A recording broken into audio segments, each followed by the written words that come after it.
we bring these matters before the Senate not on our own behalf, but on behalf of these people. And they are the people who have been disappointed, and they are the people to whom you owe an apology for not showing up.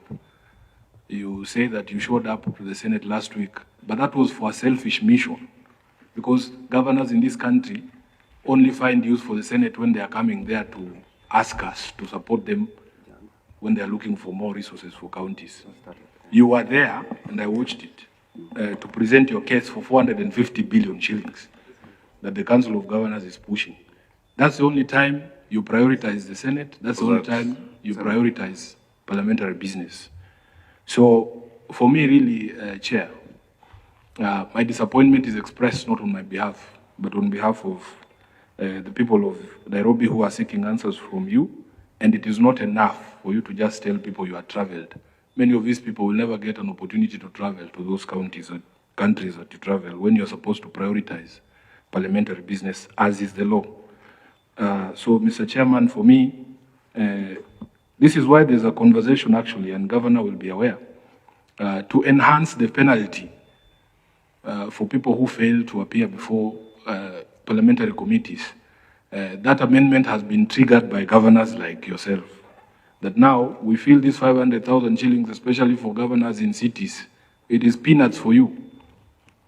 That is just a ticket from here to Johannesburg and back. It is not money. That is not a motivation, Chairman, for people to show up before these committees. So we are hoping that in addition to the enhancement of the fine as has been proposed before the Senate now, Parliament now needs powers to arrest people. Because this, Chairman, we were with you. The leaders of these estates were asking us, does the Senate not have powers to wait for the governor at the airport and bring him before the committee? I'm happy to report that that discussion is ongoing, and I'm hoping that members of the Senate will support that amendment, that we should be able to arrest people who refuse to appear before the committee and bring them before the chairs of those committees. I thank you, Chair.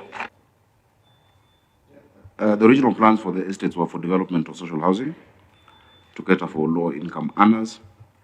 However, the new proposed development comprises 70% affordable for low-income earners and 30% for high-income earners due to shortfall experience in high and middle-income bracket as well.